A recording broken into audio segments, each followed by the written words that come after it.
Here we are, it's Halloween time, and just in time for Halloween, I'm standing in front of the USS Nightmare, the haunted ship in Newport, Kentucky. If you're looking for a good scare, this is a pretty good place to do it. Gets good online reviews, but actually somebody said the scariest thing about it is the condition of the boat. But you might want to come check it out, because Halloween is all about getting scared. I always thought it's kind of funny that people send cards that say Happy Halloween, because what's happy about Halloween? It's all about death and darkness and zombies and giant inflatable spiders in your front yard. It seems like you ought to say have a terrifying Halloween or have a sugar-induced coma Halloween. But anyway, so what are you afraid of? I guess when I was little, I was afraid of a lot of things, according to my older sister. Actually, she describes me as kind of a scaredy cat. And no guy really likes to hear himself described as that, but I guess it's true. I do remember, as a little guy, I was really afraid of witches. And so much so that when my mom took me to go see Snow White and the Seven Dwarfs, when the witch came on, suddenly I told her I was very sleepy and I needed to take a nap. So I was down in her lap with my head covered up, and that's where I stayed until the witch went off the screen, because I just couldn't handle that. Way too creepy. I still don't like witches. So what is it that scares you? You know, they always make these lists of things that people are frightened of. And the one that's at the top of the list is doing what I'm doing right here, except I don't have an audience in front of me. It's public speaking. Glossophobia, public speaking, #1 fear with most people. And there's others. There's arachnophobia, fear of spiders. There have been some great movies made about that one. Claustrophobia, fear of confined spaces. And people that suffer from this, boy, they don't like the MRI. You go in there and they slide you into that tube and put a washcloth over your eyes and headphones on you so you hopefully forget where you are. And the doctors start banging on the outside with hammers. There's dentophobia. Dentophobia, that's fear of going to the dentist. There's acrophobia, fear of heights. Nyctophobia, some people suffer from nyctophobia. That's fear of darkness. The story goes that that's what Thomas Edison was afraid of, which worked out pretty good because it drove him to invent the light bulb. There is ophidiophobia, fear of snakes. And agoraphobia, fear of public places. So on and on, the list goes. So what are you afraid of? Well, the reason that we're filming this sermon today is because I'm not here, or I'm not with you. At this moment, I'm on my way to Dayton, and I'm with 6 other people from Parkside. We're part of a team that's going to be flying to Ethiopia. We'll spend 8 days there with our mission partners, Mark and Krista Haley, and try and help and bless them and be blessed in any way that God has in mind. So we're going to go up there and very soon be jumping on an airplane. That's another fear that people have, fear of flying. It's called aviophobia. And I've never really had to deal with that one so much. I've done a lot of flying. Actually, several of us on staff a few years ago went up in an airplane. I don't know how many thousand feet we were, and we jumped out. We went skydiving together. So it wasn't aviophobia that was necessarily the fear. It was more something called splatophobia. That's the fear of your chute not opening. But obviously that didn't happen, and here we are, here I am, and lived to jump another day. So it tells us in the Bible, in Scripture, that we should not be fearful people. That is, at least if we're people who follow God, who follow Christ, and who believe what we're told in the Scriptures to not be fearful. There's even a common idea that you hear, or a fun fact about the Scriptures, that say 365 times we are told to fear not, don't be afraid, or some derivative of that. So how that translates out is that you've got a scripture for every day of the year that can lead you into more courageous living and to take God at His word. Well, a Christian skeptic looked that up and decided to do some research, looked at numerous English translations of the Bible, and the most that he could come up with, this was in the Common English Bible, was 131 times we're told by God, don't be afraid, fear not, be courageous. And so that myth is busted. And that leads us to a conclusion, or one of two conclusions. Either we should only be courageous or not be fearful about a third of the year, or maybe we ought to take God at His word, and He only has to tell us just so many times that we can be bold and lay fear aside in the way that we live our lives, as long as He's with us and as long as we're following Him. Now, how many times does Jesus have to tell us not to be afraid before we believe Him? 131 times, 365 times? How many times does it take? You know, we live in a time that there's some scary stuff going on, for sure. And it's true that whether you're a follower of Jesus or not, I think all of us have in common the fear factor. And there's stuff going on. There's the natural things that we've seen, hurricanes that devastated Texas and Florida and Puerto Rico. There's the wildfires that are still, I think, going on in Northern California. There's the earthquake in Mexico. And then there's the human factor of humans just running amok, doing evil things, and innocent people caught, well, in the crossfire of a maniac in Las Vegas. Horrible thing that happened, and seems so random, and those kinds of things scare us. There's things going on in our own city. There's crime in Cincinnati. There's a drug epidemic. And so, you know, we wonder just who's in control and are we safe? And things happen in our personal lives. People lose jobs, people get sick, they get injured, things go bad. It's in a home or a family. And there are things that frighten us and they keep us awake at night. And so what does Jesus have to say in response to that? Well, He spent a lot of time with His followers trying to convince them that they shouldn't be so fearful. Because He lived in scary times. He lived during the days of the Roman Empire, and their homeland of Palestine, the Jewish people, were under the domination of an occupation army. And the Romans were tough, and they could do anything they wanted to anybody they wanted to, and sometimes bad things happened, and you didn't know when something bad was going to happen to you. On top of that, Jesus at the beginning of His ministry was very popular. He had hundreds of people, maybe thousands of people who were crowding around Him and wanted to be with Him and hear what He had to say. But He also had created an array of formidable enemies, people from within the religious community who didn't like Him at all and actually were doing their best to discredit Him and even to put a stop to Him, whatever it would take.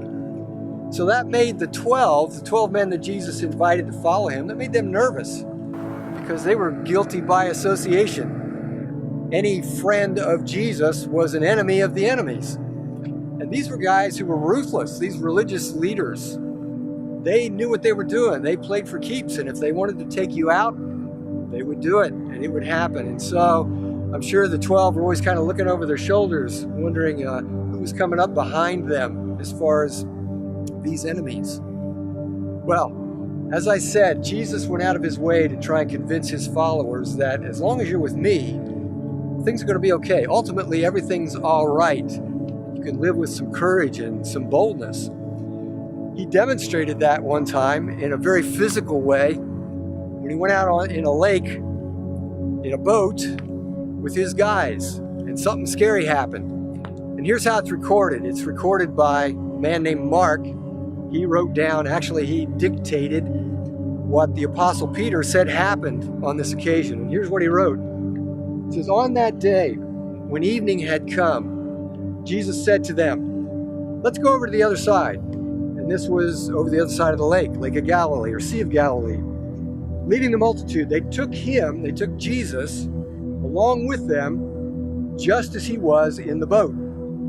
I think that's kind of funny. What does that mean? They took Jesus just as He was. I suppose since this is Peter, as a fisherman, describing Jesus getting in his boat, Jesus must not have been dressed for the occasion. I don't know, didn't have his life preserver or something. I don't know.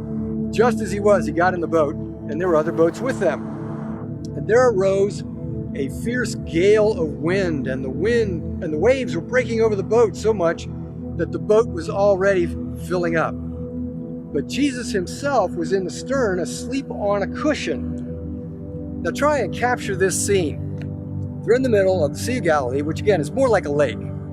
But this storm comes up, and there's thunder and lightning and wind and waves, and the waves are crashing, and the boat is swamping, and they're bailing like crazy, and they're screaming and yelling. It's called astrophobia, fear of thunder and lightning, astrophobia, or fear of drowning. I don't know what you call that, but it's a fearful thing. But the funny thing is, in the midst of all of this noise and all this ruckus and bail, bail, Jesus is snoring away in the back of the boat. Now, he must have been a really sound sleeper, or I'm sure Jesus had very full, stressful days, and when he fell asleep, he went into a deep sleep. But whatever the case, they woke him up. They started shaking him, saying, "Teacher, Master, don't you care?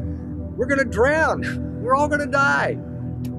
And so Jesus woke up, and it says that he rebuked the wind, and he said to the sea, "Hush, be still." Now that's probably an understatement. He probably looked up and said, "Shut up." And all of a sudden, everything went calm. Everything went still. And the lake was just glassy and calm. Now, do you believe that happened? I mean, that's incredible, isn't it? Was that just lucky timing on his part that he happened to stand up and say that when the storm was about to subside? Or could it be that this man who claimed to be God and who demonstrated that he was God actually had the power not only to create the wind and the waves, but to tell them to calm down anytime that he wanted to? Well, there were several people who saw this happen. Peter saw it happen. He told Mark to write it down. Matthew was there. He was in the boat. He saw it happen. He wrote it down. A man named Luke talked to all these eyewitnesses. All the accounts sound the same. He wrote it down. So, if Jesus is who he said he was, if he is the God of creation, he could very easily speak something into existence, and everything that he spoke into existence would be within his complete control. And so he calmed the storm. So the decision we have to make when we read an incredible account like this is, do we believe the witnesses or not? They were there, they said they saw it, they wrote it down. Do we believe it or not? I do. And Jesus was teaching them a very powerful lesson. He turns to them, after this happens, he turns to them and he says, "Why are you so timid? Why are you so fearful? Why were you so in fear for your life? How is it that you have no faith?" Now, they had spent significant time with Jesus up to this point and seen him do things that only God could do. He had healed diseases, people with physical issues, physical deformities. He had cast demons out of people. He had stood up to the religious teachers and held his ground and more with them. Jesus would step into the middle of a funeral and he would ruin the whole thing by bringing somebody back to life. Things that only God could do. Well, they had seen all of this. But this was another step beyond that.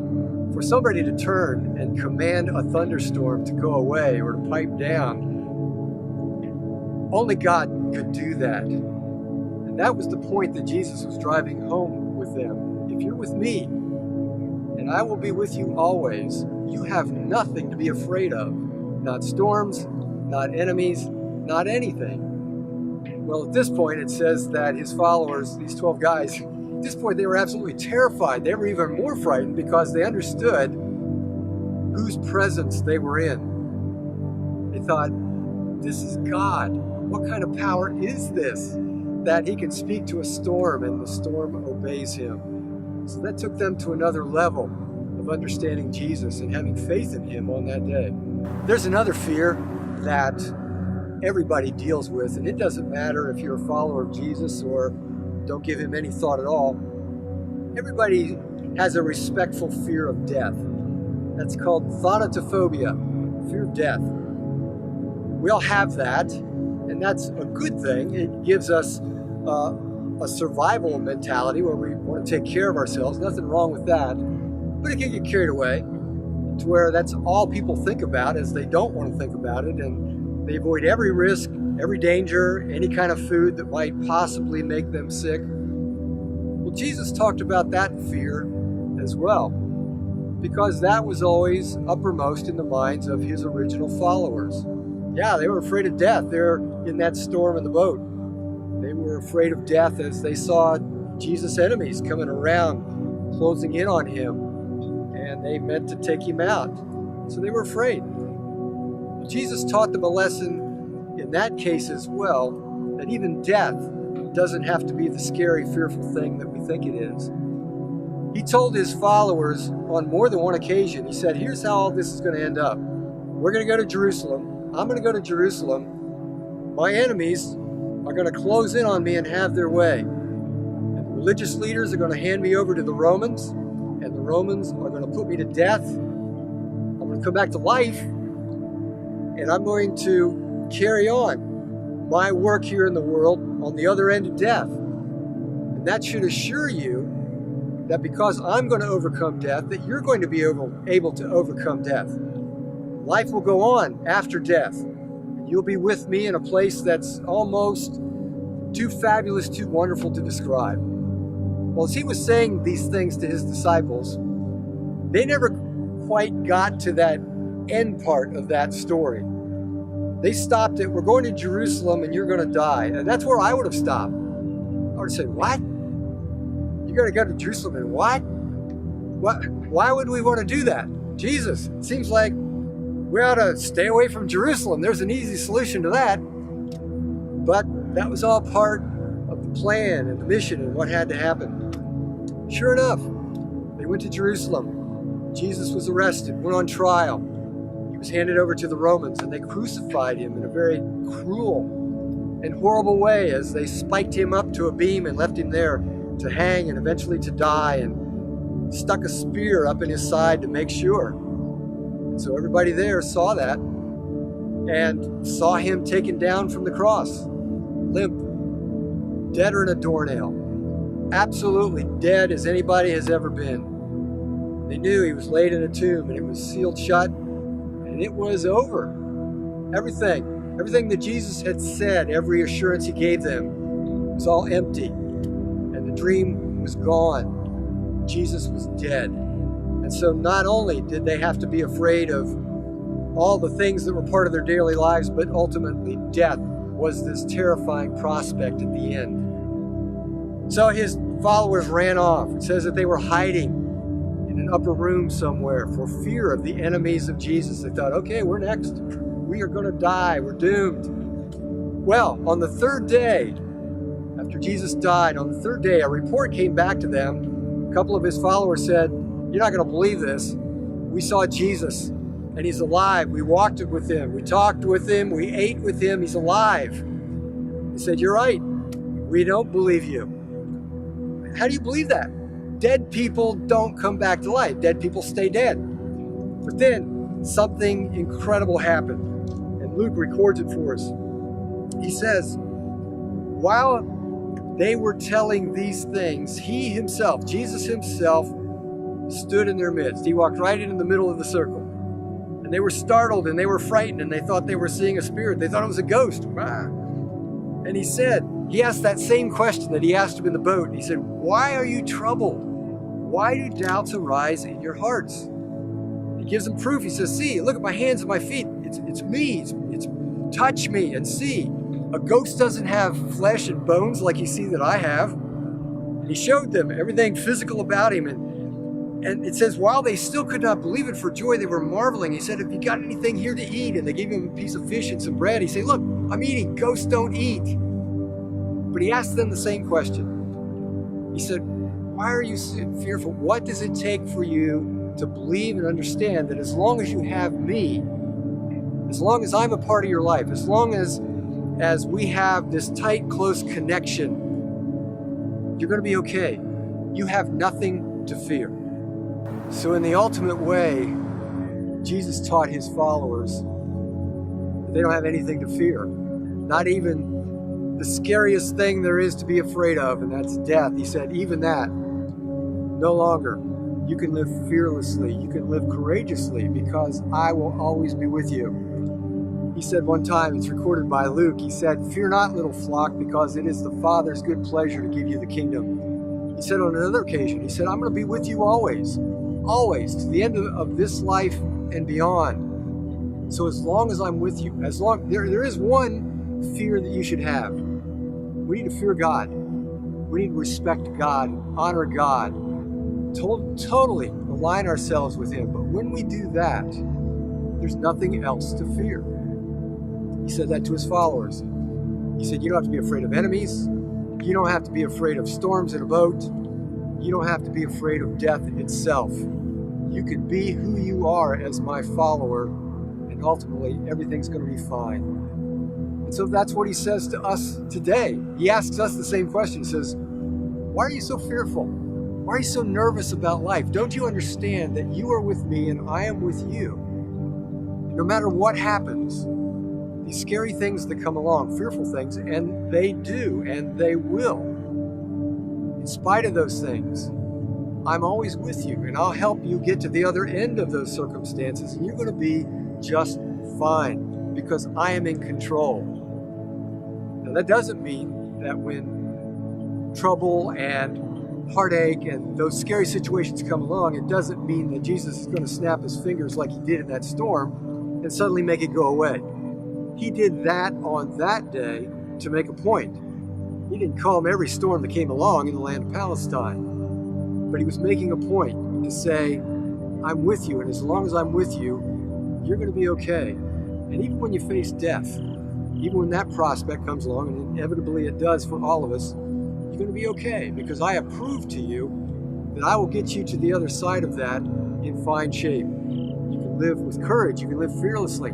Actually, you can do what the Apostle Paul did when Paul came to the conclusion that Jesus Christ had actually come back from the dead and that he understood life perfectly and what it was all about, and he lived courageously for Christ. He spit in the eye of death, and I love what he wrote down in his letter. He was writing to some Christians, and he's talking to death. He's trash talking death. And he says, okay, death, where's your victory? All right, death, where's your sting? You haven't got a victory. You don't have any sting anymore. The sting of death is sin, and the power of sin is the law. But thanks be to God who gives us the victory through our Lord Jesus Christ.